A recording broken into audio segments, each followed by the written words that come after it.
এই যে আপনারা কুরবানি করেন, এই কুরবানি একটু কথা বলে আসি। ইব্রাহিম আলাইহিস সালামকে আমার আল্লাহ রব্বুল আলামিন যেহেতু সামনে কুরবানি, আর তার আগে ওয়াজ হবে না আপনাদের এলাকায়, কিছু কথা জানিয়ে আমি মূল আলোচনায় যাব। যদি আপনাদের কষ্ট না হয়, আর যদি কষ্ট হয় তাহলে তো আলোচনা করে লাভ পাবো না, শুনতেও কষ্ট লাগবে আপনাদের, আমারও কষ্ট হবে। ও মুসলমান শুনে নাও, ইব্রাহিম আলাইহিস সালাম যিনি হলো আমাদের জাতির পিতা, হযরতে ইব্রাহিম আলাইহিস সালাম, জোরে জোরে বলেন মারহাবা। যার কাছে জিবরিল আমিন আসলেন 42 বার। কয়বার? জোরে বলেন কয়বার? 42 বার। ইনার নাম কি? জোরে বলেন ইনার নাম কি? ইব্রাহিম আলাইহিস সালাম। আল্লাহ তাকে একটা সন্তান দিলেন, তার নাম হলো হযরত ইসমাঈল আলাইহিস সালাম। ইব্রাহিম আলাইহিস সালামের কোন কোন কিতাবের মধ্যে আছে ওনার বিবি ছিলেন 4 খানা, আর আমরা অনেকেই জানি হাজেরা আর সায়রা। আমার বাবারা আমার, ওনার বিবি কিন্তু আরো 2 খানা ছিলেন এই দুনিয়ার জিন্দেগির মধ্যে। আমার বাবারা আমার, আবার এই জন্য আমি আপনাদেরকে একটু কথা বলে যাই। আজকে আমরা যে কুরবানি করলাম, আজকে যে জিনিসটা সবচেয়ে কুরবানি করছেন, উত্তপ্ত গরমের মধ্যে সারাদিন কষ্ট করে, যেখানে ফ্যান নাই, এই রোদের মধ্যে গরম মাটির মধ্যে বয়ে আছেন, যদিও রৌদ্র নাই কিন্তু মাটিটা এখনো গরম আছে, এই এত কষ্ট করে বসে আছেন। এই জন্য একটু কথা আমি আপনাদের জানানোর প্রয়োজন মনে করি। ইব্রাহিম আলাইহিস সালামকে স্বপ্নে দেখা আল্লাহ রাব্বুল আলামিন, ও বন্ধু তুমি কুরবানি করো, তুমি কুরবানি করো। ইব্রাহিম আলাইহিস সালাম ঘুম থেকে উঠলেন, উঠিয়া সকালবেলা মুসলমান 100 উট কুরবানি করলেন। আবার পরের দিন আবার স্বপ্নে দেখলেন, ইব্রাহিম রে তুমি কুরবানি করো, আবার ওই রকম 100 কুরবানি করলেন। এবার তৃতীয় দিন আবার স্বপ্নে দেখলেন, ইব্রাহিম তুমি কুরবানি করো, তোমার প্রিয় বস্তু কুরবানি করো। ইব্রাহিম আলাইহিস সালাম উনি কি করলেন? চিন্তায় বিভোর হয়ে গেলেন, সারা রাত ঘুমাইতে পারলেন না। আল্লাহ উট জুম্বা উট কুম্ভ কুরবানি করলাম, দুম্বা কুরবানি করলাম, এগুলো কি আমার প্রিয় বস্তু নাই? তোমার কাছে কি প্রিয় বস্তু নাই? ইব্রাহিম আলাইহিস সালাম চিন্তায় বিভোর হয়ে গেলেন, ডাকতে বলে রব্বে কারীম, ও আমার আল্লাহ, ও আমার আল্লাহ, তুমি প্রিয় জিনিস কুরবানি করতে বলেছো। আমার মন বলে এই পৃথিবীর মধ্যে প্রিয় বলতে একমাত্র আমার কলিজার টুকরা সন্তান ইসমাঈল আলাইহিস সালাম ছাড়া আমার কাছে আর এমন কিছু প্রিয় জিনিস নাই। মুসলমান গভীর মনোযোগ। উনি চিন্তা করলেন আমার কাছে প্রিয় জিনিস কি? জোরে বলেন না। প্রিয় জিনিস হযরত ইসমাঈল আলাইহিস সালাম। উনি সকালবেলা উঠে চলে গেলেন বিবির কাছে, যাইয়া বিবিকে ডাকতে বলে, বিবি রে তুমি ইসমাঈলকে তাড়াতাড়ি গুছায়া দাও, তাড়াতাড়ি সাজিয়ে দাও, আমি তাকে নিয়ে যাব, দাওয়াত খাইতে নিয়ে যাব। অনেকে মনে করতে পারেন ইব্রাহিম একজন নবী, তিনি কেন মিথ্যা কথা বললেন? আসলে মিথ্যা বলেন নাই, কারণ ইব্রাহিম আলাইহিস সালাম দাওয়াতে নিয়ে যাবে, সেই দাওয়াতটা হলো আমার আল্লাহ রাব্বুল আলামিনকে সন্তুষ্ট করার জন্য নিজের কলিজার টুকরা সন্তানকে নিয়ে যাচ্ছে আল্লাহর দরবারে, আল্লাহকে রাজি করে বলেন মারহাবা। এই দুনিয়ার মুসলমান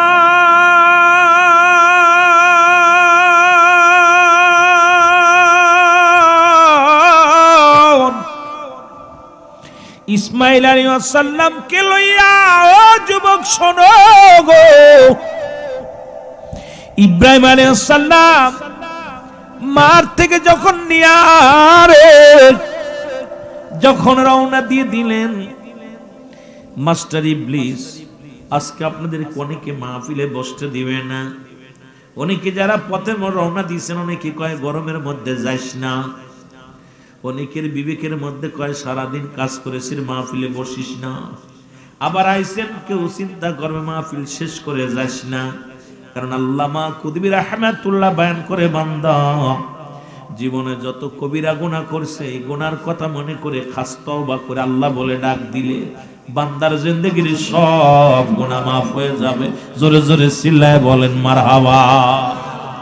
এখন আপনাকে শেষ করতেও দিবে না, কয় চল রে চল, বাইজা গেছে 11টা বাড়ি চল। বাবা আপনাকে ধোকা দিবে মনের ভোগে, মনের বাগে খায় না, মনের বাগে খায়।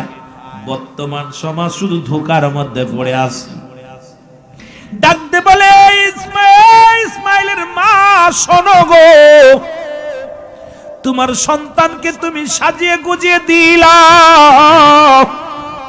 তুমি কি জানো কোথায় লয়ে যায়? কোথায় লয়ে যায়?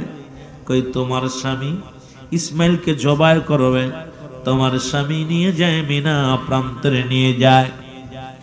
ইব্রাহিমের বিবি ইসমাইলের মা ডাকতে কয় তুমি কে গো আগে বলো।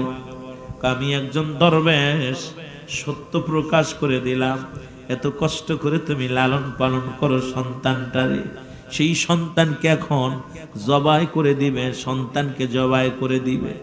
ইব্রাহিমের বিবি ইসমাইলের মা জননী ডাকতে কয় তুমি কি সত্য করে বলো? কয় আমি সত্য করে বললাম, কারণ ইব্রাহিম আলাইহিস সালাম আল্লাহর পয়গম্বর, আর আল্লাহকে সন্তুষ্ট করার জন্য রব্বি কারীমের দরবারে মেনা প্রান্তরে নিয়ে তোমার কলিজার টুকরা জবাই করে দিবে। এরে মুসলমান, সঙ্গে সঙ্গে কেমন মা ডাকতে বলে তুমি কে গো দরবেশ? শুনে রাখো, এইরকম শত শত ইসমাইল যদি হয়, আমার আল্লাহ যদি সন্তুষ্ট হয়, আমার মা আমি মা হইয়া বললাম, আমার ইসমাইলকে যদি শতবার কুরবানি করে দেয় আমার কোনো দুঃখ নাই, দুঃখ নাই। শুনে নাও, যদি ইসমাইলকে যদি জবাই করলে আমার আল্লাহ খুশি হয়, আমি আমার রব্বে কারীমের খুশিতেই আমি খুশি। এরে মুসলমান, যখন ইসমাইলের মাকে ধোঁকা দিয়ে ঠেকাইতে পারে না, চলে গেছে ইসমাইল আলাইহিস সালামের কাছে। যান মাস্টার ইবলিস পিছন থেকে ডাক দেয়, ইসমাইল শোনো, তোমার বাবার হাত ধরে কোথায় যাও? তুমি কি জানো আমার বাবা মাকে নিয়ে যাই দাওয়াত খাওয়ার জন্য?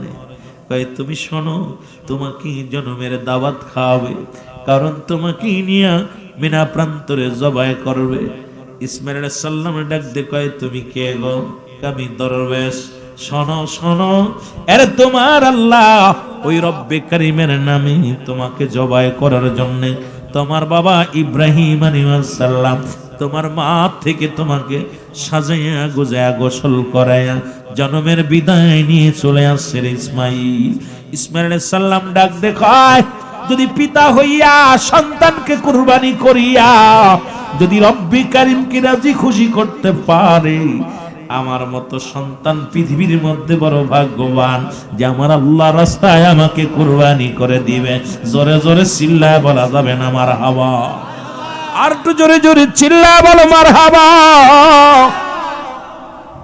ও যুবক, ইসমাইল আলাইহিস সালামকে ধোঁকা থেকে বাঁচানোর জন্য, বাঁচার জন্য কিন্তু মাস্টার ইবলিস ছাড়ে না। ইসমাইল আলাইহিস সালাম পড়ে লা হাওলা ওয়ালা কুওয়াতা ইল্লা বিল্লাহ। জোরে জোরে চিল্লায় বলেন মারহাবা। আউযু বিল্লাহি মিনাশ শাইতানির রাজিম। সঙ্গে সঙ্গে শয়তান দূর হয়ে চলে গেলেন। ইসমাইল আলাইহিস সালামকে নিয়ে মিনা প্রান্তরে নিয়ে এইবার যখন রওনা দিছে, পিছন থেকে ইসমাইল আলাইহিস সালাম ডাকতে বলে আব্বু, ও আমার আব্বু শোনো গো। ইব্রাহিম আলাইহিস সালাম দাঁড়ায় গেলেন, ডাকতে বলে বাবা কি বলতে চাও বলো? কয় বাবা গো, আমারে আপনি খুলে বলেন না, বললেও না বলেন গো বাবা, আমার আর বুঝতে বাকি নাই। আপনি আমাকে কুরবানি করবেন আল্লাহকে খুশি করার জন্য। বাবা গো, আমার আপনার কাছে কোনো দাবি নাই, আপনার সঙ্গে কোনো জোরাজুরি নাই। ছোট্ট ইসমাইল আলাইহিস সালাম ডাক দে বলে, আব্বু আপনি আমাকে জবাই করবেন আমার প্রভুর নামে, প্রভুকে সন্তুষ্ট করার জন্য। আমি ইসমাইল আলাইহিস সালাম কয়েকটা কথা বলবো বাবা গো, খুব কান পেতে শুনবা। বলে, বাবারি তোমাকে জবাই করব, তোমাকে কে বলছে? বলে, বাবা গো আমি জানতে পেরেছি, আমি শুনতে পেরেছি, আপনিও যেমন নবী, আমিও নবীর বেটা, আমিও ইসমাইল আলাইহিস সালাম, আপনি আল্লাহর পয়গম্বর, আমাকেও আল্লাহ এই দরজার একজন মানুষ বানিয়েছে। সুতরাং রব্বে কারীম সেই খবর দেনেওয়ালা যিনি, তিনি আমাকে জানিয়ে দিছে। জোরে বলেন মারহাবা। ইসমাইল আলাইহিস সালাম ডাক দে বলে, আব্বুজান অনুরোধ করব,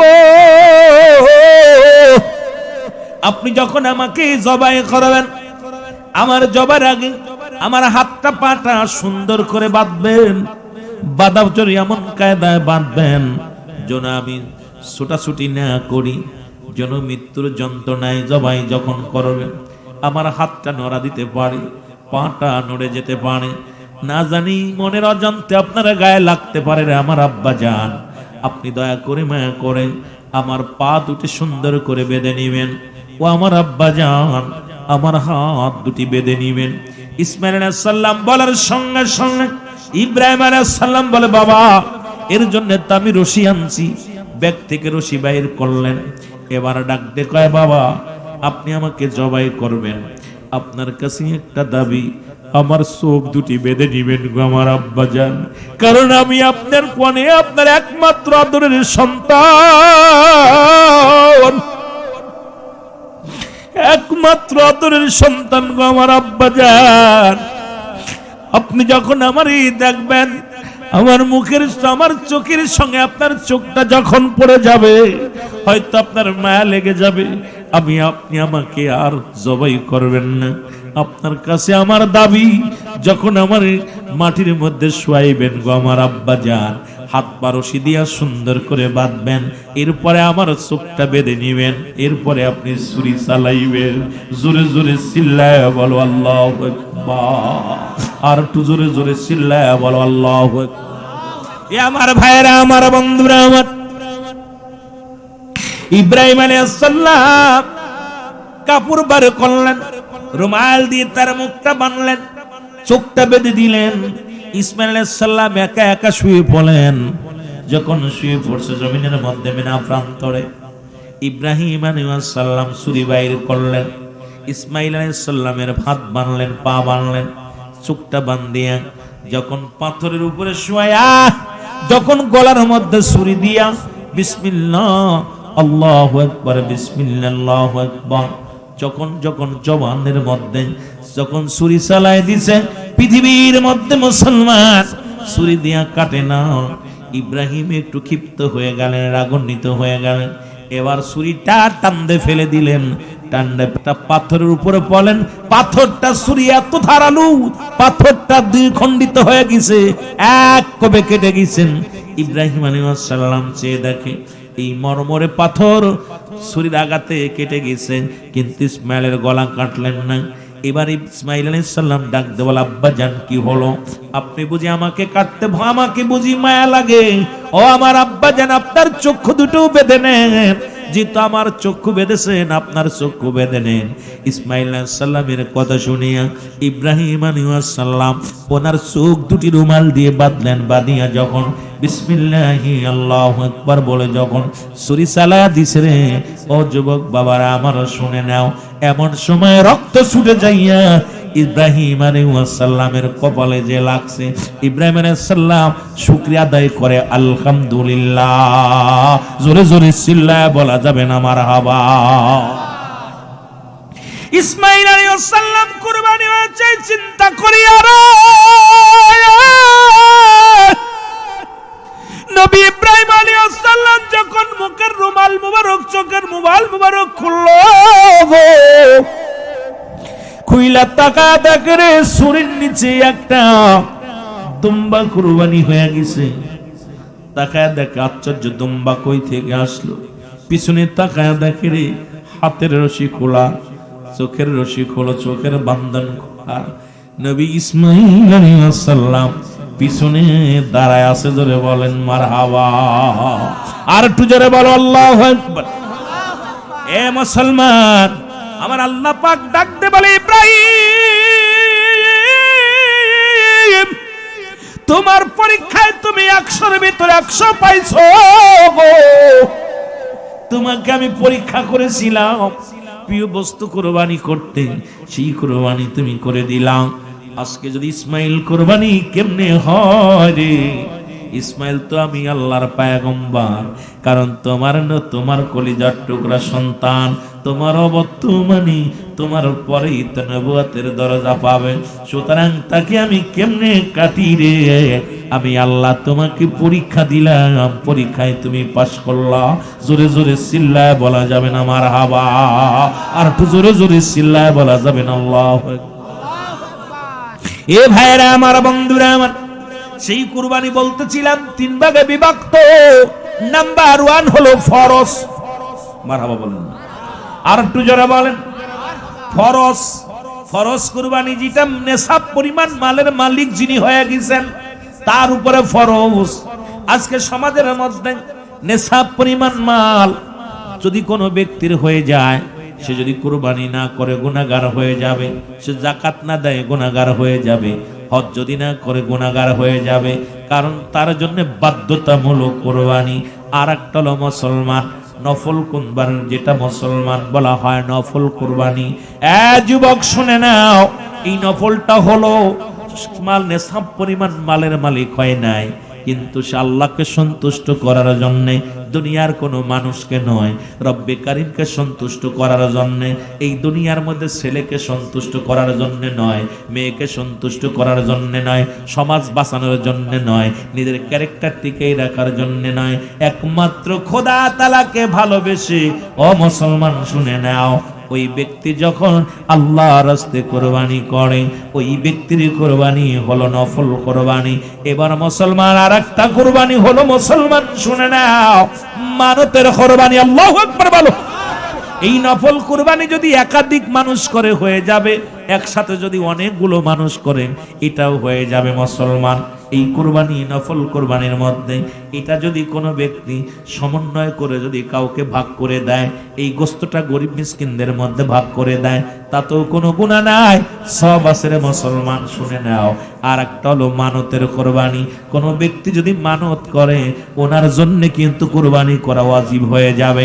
এখন ওয়াজিব কুরবানি যেটা আমরা অনেকেই বুঝি না, যেটা ওয়াজিব বলা হয়, এটাকে বলা হয় ওই মানতের কুরবানি। তুমি গরিব হও আর মিসকিন হও, যদি গরিব হও তুমি নিয়ত করেছো ওই পশুটা আমি কুরবানি করব, অবশ্যই কুরবানি তোমার জন্য ওয়াজিব হয়ে যাবে। অবশ্যই অবশ্যই সময় নেওয়া যাবে না, দেরি করা যাবে না, ওই পশুটা আল্লাহর রাস্তায় কুরবানি করা লাগবে। এমন অবস্থায় যদি কোনো ব্যক্তির ওই পশুটা হারিয়ে যায়, ওই হারায় যায় বা মরে যায়, সমপরিমাণ যদি মারা যায় আর একটা পশু কুরবানি করতে হবে। যদি হারিয়ে যায় এবার আর একটা পশু ক্রয় করতে হবে। এই অনুযায়ী যদি আপনি ওই পশুটা আবার ফেরত পান, তবে ওই মানতকারীর জন্য, গরিবের জন্য দুটি জব করতে হবে, বড় লোকদের জন্য একটা। বড় লোকরা পশু হারায় গেছে, এই মাসালা কিন্তু আজকে আর এত মাসালা দেওয়ার সময় পাবো না। যদিও একটু কথা কোরবানি সামনে বইলা 2-4টে কথা বললাম, বলার একটাই কারণ হলো সবচেয়ে বড় কুরবানি করছেন আপনারা আজকে গমকে হারাম করে, ঘাম যুক্ত দেহ নিয়া জান্নাতের বাগানে ছুটে আসছেন। আল্লাহ যেন আপনাদের সবাইকে মাফ করে। জোরে জোরে চিল্লায় বলেন মারহাবা। তাহলে ধনী যদি কুরবানি করে, যার উপরে নেশাব পরিমাণ মালের মালিক, এই ব্যক্তি কুরবানি মানত করেছে, কুরবানির ফরজ হয়েছে, ফরজ কুরবানি, এই পশুটা যদি হারিয়ে যায়, এখন কি করা আমাদের জন্য? আমি তো দিতে পারি আরেকটা, আমার জন্য হারিয়ে যাওয়ার পর আরেকটা পশু কিনে ক্রয় করব, কিন্তু বাবারা ওইটা যদি আবার ফেরত পাওয়া যায়, একটা কুরবানি করলেই হবে, 2টা কুরবানি করা লাগবে না। কিন্তু গরিব মানুষ যদি মানত করে বা গরিব মানুষ কুরবানি নিয়ত করে, ওই পশুটা যদি হারিয়ে যায়, ওই পশুটা যদি আবার ফিরে পাওয়া যায়, ওই যেটা কিনছো ওটাও দেয়া লাগবে, ওটাও দেয়া লাগবে। এটা হলো তার খেসারত।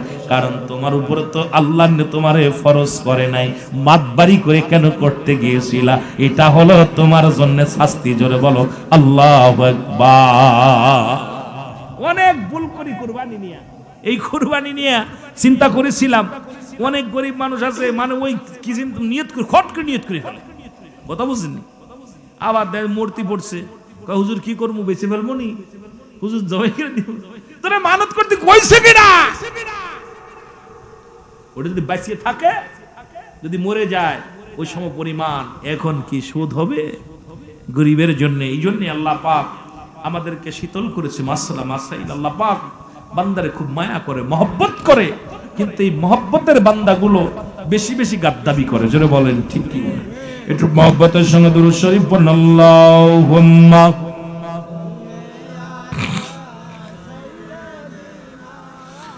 মাওলানা মুহাম্মাদ আলা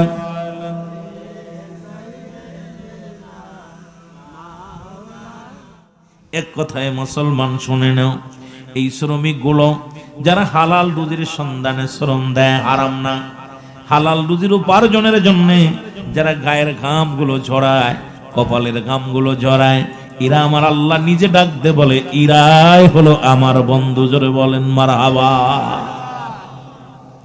কি মজার একটা বিষয় দেখছেন না? আপনাদেরকে কত ভালোবাসা আল্লাহ, বন্ধু বলে স্বীকার করে নিয়েছে।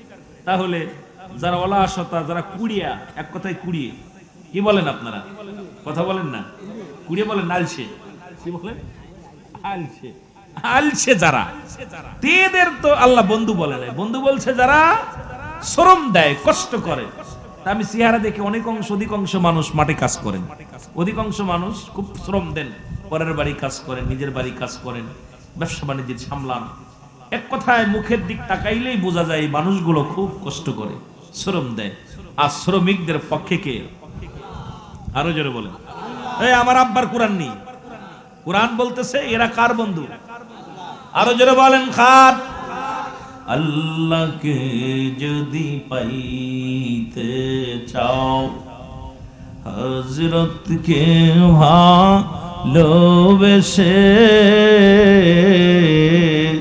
আল্লাহকে যদি পাইতে চাও, অরশ কুরসি দেখায় তারে, না চাইতেও দেখে সে, আল্লাহকে যদি পাইতে চাও, হযরতকে ভালোবেসে, হযরতকে ভালোবেসে। জোরে বলেন মারহাবা। আর একটু জোরে। এখন আমার নবীজি নিজেই ছিল শ্রমিক। কি নবী নিজেই মাটি কাটছে, মাটি টানছে, কথা বুঝা নিয়েন কিন্তু আবার খাইয়ে ফেলেন না। রাসূল মাটি কাটছে, মাটি টানছে, রাসূল বকরি চড়াইছে। এই জন্য আমার নবীও যিনি শ্রম দেয় তার উপরে নবীও খুশি, ঠিক কিনা? আল্লাহ তুমি রাজাক, আল্লাহ তুমি রিজিক দাতা, নাম তাই রাজাক, সব প্রাণীকে দাও রুজি দাও তাই খরাক, তোমার তরি তোমার গানে জেগে ওঠে বরবি আনে, বিলে ছিলে মাঠে রুজি পায় যে পাখির ঝাঁক, মৌমাছিরা গুনগুনিয়ে যায় যে কাজে গান শুনিয়ে, পিঁপড়ারা পায় খুঁজে আহার, কঠিন শ্রমে ময়দানে আর। এই শ্রম যখন কোনো ব্যক্তি যদি অলসতা দূর করে প্রতিদিন শ্রম দেয়, তার পারিশ্রমিক সামান্য পাইলেও ওই সংসারের ভিতরে রহমত আসে, শান্তি আসে, সুখে ভরপুর হয়ে যায়। জোরে বলেন ঠিক কিনা? খোদার কোরআন থেকে কত সুন্দর বাণীগুলো আল্লাহ জানাইতেছে। কারণ একজন ব্যক্তি লক্ষ টাকা উপার্জন করলে একদিন করে 10 দিন বয়ে আসে, ওই সংসারের ভিতরে সুখ নাই। যে কোনো মুহূর্তে হানা দিতে পারে অভাব, যে কোনো মুহূর্তে কষ্ট হানা দিতে পারে। আর দৈনন্দিন যে ব্যক্তি শ্রম দেয়, আমার রব্বে কারিমের গোলামি করে, নবীর আদর্শ মেনে চলে, শরিয়াত তরিকত হাকিকতের মারিফাতের প্ল্যাটফর্মের মধ্যে জীবন যাপন করে, দুনিয়াতেও তারা শান্তি পায়, পরপারেও তারা শান্তি পায়। ওই সংসারের ভিতরে একটা সুখের নীর এসে যায়, স্বামী স্ত্রীর ভিতরে মহব্বত পয়দা হয়ে যায়, স্বামী স্ত্রীর ভিতরে মহব্বত পয়দা হয়ে যায়। ও যুবক, সন্তান বাবার সঙ্গে একটা সম্পর্ক ভালোবাসা হয়ে যায়, ভাইয়ের সঙ্গে ভাইয়ের মহব্বত হয়ে যায়, ভাই বোনের মহব্বত হয়ে যায়। কারণ প্রত্যেকটা মানুষই শ্রমিক জীবী, প্রতিটা মানুষ কর্মজীবী। আর যখনই অলসতা দেখা দেয়, দেখবেন সংসারের ভিতরে হট্টগোল, মুসলমুখ কালাকালি, অশান্তি এসে যায়। কারণ যখনই একটা মানুষ অলসতা হয়, ওই মানুষ তারা দেখা দেখি আর একটা মানুষ অলসতা করতে চায়, সংসারের ভিতরে ঝামেলা, হট্টগোল, ভাজাল বেঁধে যায়। জোরে জোরে বলেন ঠিক কি না? আমার ভাইয়েরা, আমার বন্ধুরা, আমার গভীর মনোযোগ, এই জন্য পৃথিবীর যত মাকলুকাত রব্বে কারীম, এই দুনিয়ার মধ্যে যত মাকলুকাত আল্লাহ বানাইলেন, সব মাকলুকাতকে আপনার গোলাম বানিয়ে দিছে। আপনার কেমন গোলাম বানাইলো? আপনার হুকুম মানে হাতি, আপনার হুকুম মানে গরু, আপনার হুকুম মানে আপনার দাসত্ব করে বাঘ, আপনার দাসত্ব করে ঘোড়া, আপনার দাসত্ব করে সমস্ত মাকলুকাত। একমাত্র আপনি দাসত্ব করেন আমার আল্লাহ। আর জোরে বলেন ঠিক কিনা? আর একটু জোরে বলেন ঠিক কিনা? আমি একটু কথা বলে আসি, আস্তে আস্তে আলোচনায় যাই। কষ্ট হচ্ছে, বোঝা যায়? ছোট্ট একটা কথা নিয়ে আলোচনা। আল কাসিম হাবিবুল্লাহ, এই যে দিন মজুরি নিয়ে কথা শুরু করছি, এইটার পরে যদি বিশ্লেষণ করি রাত শেষ। সব আপনাদেরকে কষ্ট দিব না বেশি, একটু আস্তে আস্তে আলোচনার মধ্যে যাই। সমস্ত মাকলুকাত আল্লাহ কয় বান্দারে, কারণ সমস্ত মাকলুকাত গুলামি করে একমাত্র মানব জাতির, আর মানব গুলামি করে আমার। এই জন্য সমস্ত মাকলুকাতের মধ্যে আশরাফুল মাকলুকাতকে আমি শ্রেষ্ঠতার আসনে বসাইলাম। কারণ সমস্ত মাকলুকাত আমি আল্লাহ বানাইয়া ওই জাতির গোলাম বানায়া দিছি। আর ওই জাতি যখন আমারে আল্লাহ বলে ডাক দেয়, আমি রব্বে কারীম অত্যন্ত খুশি হয়ে যায়। জোরে বলেন মারহাবা। এই জন্য আল্লাহ কয় বান্দারে শুনে নাও, এই আসমান আমি যেমনি বানাইলাম, তোমাকে আমি এমনি বানাই নাই, আপনার এমনি বানাই নাই। এই জমিনটা যেমনি আমার আল্লাহ বানাইছি, এমনি আপনারে বানান নাই। আমার আল্লাহ রাজ্য এমনি বানাইছে, এমনি আপনারে বানান নাই। দিন যেমনি বানাইছে, এমনি আপনারে বানাই নাই। আমার আল্লাহ কয় সবচেয়ে নিকটতম কাছে থাকে আমার ফেরেশতারা, যারা নূরের তৈরি, যারা মুসলমান আগুনের তৈরি। শুনে নেন মুসলমান, শুনে নেন, সবচেয়ে নূরের তৈরি ফেরেশতাগুলো, এই ফেরেশতাগুলো আমার নিকটতম। এদেরকে আমি যেমনি বানাইছি এমনি তোরে বানাই নাই। বান্দারে আমি তোরে বানাইছি আমার কুদরতি হাত মোবারক দিয়া। কারণ আমি আল্লাহ এই কুদরতি হাত মোবারক দিয়া তোরে বানাইলাম। মারহাবা বলো। কি দিয়া? কারে বানাইছে? আপনারে আমারে। কারে বানাইছে? আপনারে আমারে বানাইছে। কে বানাইছে? আরো জোরে বলেন কে? সমস্ত জাতি বানাইলেন কে?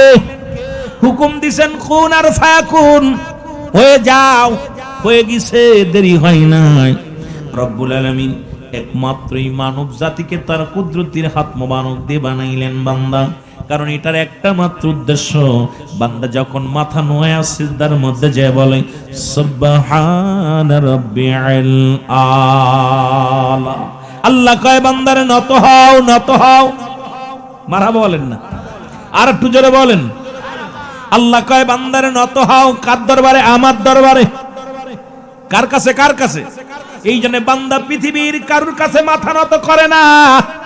বান্দা কখনো চন্দ্রের কাছে মাথা নত করতে পারে না, আসমানের কাছে মাথা নত করতে পারে না, জমিনের কাছে মাথা নত করতে পারে না, মুসলমান দেবী দেবতার কাছে মাথা নত করতে পারে না, সূর্য চন্দ্রের কাছে মাথা নত করতে পারে না।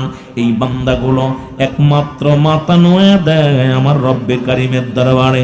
আর আল্লাহ রব্বুল আলামিন যখন এই রুকুর মধ্যে বান্দা যখন দাঁড়িয়ে যায়, যখন রুকুর মধ্যে বলে সুবহানা রাব্বিল আযীম, মারহাবা বলেন না? আর একটু জোরে। এরে মুসলমান, একটা হলো আলা আর একটা হলো আজিম। আল্লাহ কয় কঠোর হও, কঠোর হও, কঠোর হও। পৃথিবীর সব দিক থেকে ডানে বামে তাকায় না।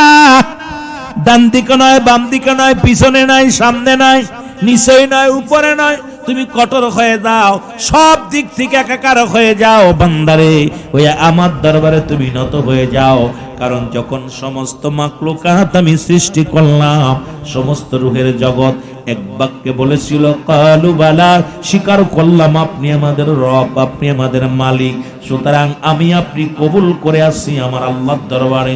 রব্বুল আলামিন বলে আলাস্তু বিরাব্বিকুম, আমি কি তোমাদের রব নয়? আমি কি তোমাদের প্রভু নয়? আমি কি তোমাদের গো মুসলমান? আমি কি তোমাদের মালিক? আমি কি তোমাদের খোদানি? সমস্ত রূহের জগৎ, সমস্ত মাখলুকাত, সমস্ত রূহের জগৎ এক বাক্যে বলেছিল কালু বালা, স্বীকার করলাম আপনি আমাদের রব, আপনি আমাদের আইনদাতা, আপনি আমাদের বিচার করনেওয়ালা। সেই রব্বের গোলামি যখন বান্দা করে, পৃথিবীর সবচাইতে খুশি বান্দার উপরে আমার আল্লাহ হয়। জোরে জোরে চিল্লায় বলা যাবে না মারহাবা? আর একটু জোরে জোরে চিল্লায় বলেন মারহাবা। বড় কষ্ট লাগে আবার এই জাতিরা, যারা যে সমস্ত মেয়েরা আজ অন্যের মাথা, অন্যের বুকে মাথা রাখে। রব্বুল আলামিন ইকারটা রহমত দিছে, খুব ধৈর্য ধরে শুনবেন।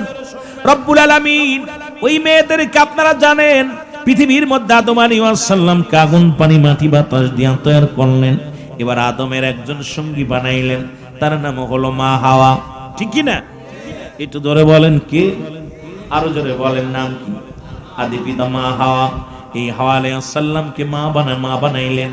এই বানালেন আমার আল্লাহ। এই মা হাওয়াকে যখন বানাইলেন, আদম আলাইহিস সালামের পায়ের গোশত নেন নাই, বা মুসলমান হাতের গোশত নেন নাই। আদম আলাইহিস সালামের পায়ে মুসলমান কোথায় নিয়েছে? এই হাত পায়ের কোনো জায়গার গোশত নেন নাই, মুখের গোশত নেন নাই, চোখের গোশত নেন নাই। রব্বুল আলামিন আদম আলাইহিস সালামের বাম পাশের একটা হাড্ডি রব্বুল আলামিন নিয়ে গিয়ে কি বানাইলেন? মা হাওয়াকে বানাইলেন। পৃথিবীর মধ্যে মেয়েদের স্থান একমাত্র স্বামীর বুকে দিলেন, অন্যের বুকে নয়। একমাত্র হালাল প্রকৃত স্বামী যেটা করবুলের মাধ্যমে কবুল পড়ে, মেয়েরা রে তোদের স্থান স্বামীর পায়ে নয়, স্বামীর হাতে নয়। প্রত্যেকটা স্ত্রীর হম মুসলমান, এ প্রত্যেকটা বিবির মুসলমান পৃথিবীর মধ্যে জায়গা হলো আপন আপন স্বামীর বুকে। জোরে জোরে চিল্লায় বলেন মারহাবা। কিন্তু এখন বুক পাইলেই শোয়া যাবে না, ঠিক কিনা? আরো জোরে বলেন ঠিক কিনা? আজকে সমাজ একটাই দোষের কারণ দেখলাম, পর্দা না থাকার কারণে। নামাজ যেমন ফরজ, পর্দা তেমনি ফরজ। আজকে আপনারা বসে আছেন কত কষ্ট করে। আমি যুবক ভাইদের অনুরোধ করব, এখনো সময় আছে বাবা। কার জীবনের শেষ মাহফিল, কার জীবনের শেষ রাত, কেউ তো বলতে পারি না। রব্বুল আলামিন যেন আজকের মাহফিল থেকে আমাদের মাসুমের মাসুম বানায়া দেয়। জোরে জোরে চিল্লায়া বলা যাবেন আল্লাহু আকবার। মহব্বতের সঙ্গে দুরূদ শরীফ পড়েন আল্লাহুম্মা।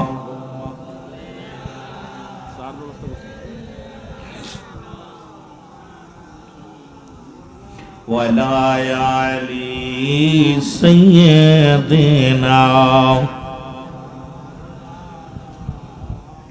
এ আমার ভাইয়েরা, আমি যেই জন্য শুরুতে বললাম সবচেয়ে বড় কুরবানি করছেন, সামনে আসতেছে ঈদুল আযহা, ঠিক কি না? কয়েকটা কথা বলি তারপরে আলোচনায় যাই। কি আসতেছে? ঈদুল আযহা, সেটাও কি কুরবানি? সেটা কি কুরবানি? আজকের কুরবানিও কম নয়, কারণ মানুষের বিষয়ের একটা পশুত্ব থাকে। বনের পশু কুরবানি করলেই যে জবাই করলে কুরবানি হয়। কেউ টাকার গরম দেখায়, কেউ সম্পদের গরম দেখায়, কেউ নিজের আমিত্বর গরম দেখায়, কেউ বংশগত গরম দেখায়। কিন্তু প্রত্যেকটা মানুষের ভিতরে একটা পশুর আত্মা আছে। এই আত্মাটাকে প্রকৃত কোরবানি করার নামই হলো কোরবানি। এই কোরবানি তিন ভাগে বিভক্ত।